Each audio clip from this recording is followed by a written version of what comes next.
une nouvelle étape qui pourrait être déterminante. Depuis plus de 10 jours, les enquêteurs ne ménagent pas leurs efforts pour retrouver la trace d'Émile. Le 8 juillet dernier, le garçonnet de 2 ans et demi a soudainement disparu devant la maison de ses grands-parents maternels, située dans le hameau du Vernet.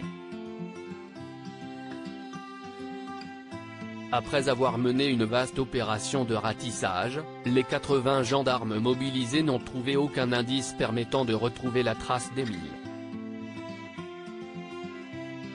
L'affaire étant au point mort, les enquêteurs ont décidé de lancer une nouvelle phase comme l'ont révélé nos confrères de BFM TV, ce mardi 18 juillet. 25 gendarmes enquêteurs de la section de recherche de Marseille et du groupement de gendarmerie des Alpes de Haute-Provence vont donc avoir la lourde tâche de passer au peigne fin l'ensemble des données récoltées depuis le début des recherches. Des relevés téléphoniques, aux indices trouvés lors des différentes fouilles en passant par l'intégralité des auditions menées lors des premiers jours de la disparition et la vidéosurveillance, la cellule nationale d'enquête ne laissera rien au hasard. Un travail minutieux qui s'annonce des plus laborieux.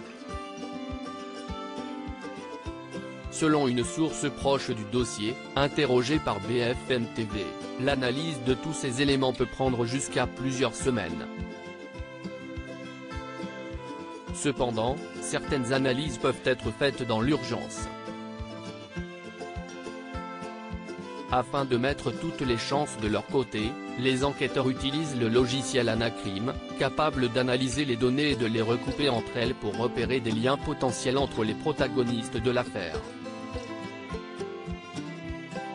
Un outil qui s'était révélé notamment utile en 2017, en mettant en lumière des incohérences dans l'affaire du petit Grégory, 32 ans après les faits.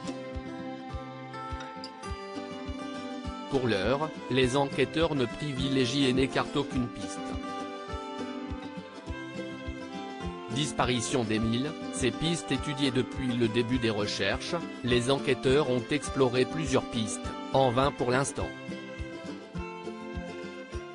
Une trace de sang sur l'avant d'une voiture a notamment fait l'objet d'analyses approfondies. Il s'agissait finalement de sang d'origine animale. Un autre véhicule a été scruté de près, mais cette fois-ci les traces rouges correspondaient à de la peinture. Parmi les nombreux témoignages reçus lors d'un appel à témoins, un camping-car avec à son bord ressemblant au petit Émile a été signalé. Là aussi, la piste qui a été étudiée n'a pas été concluante. De nouvelles auditions et consultations ont eu lieu ces derniers jours dans le hameau du Haut-Vernet. Une semaine après la disparition d'Émile, les enquêteurs ont exploré une piste liée aux moissons actuelles, en passant au détecteur de métaux tous les ballots de paille du hameau. En parallèle, ils n'écartent pas la possibilité d'une intervention animale.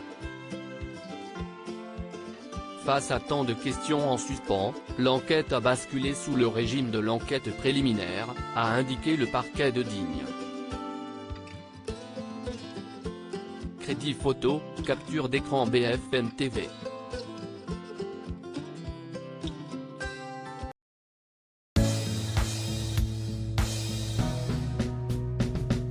But there's all times through the rough times I've been.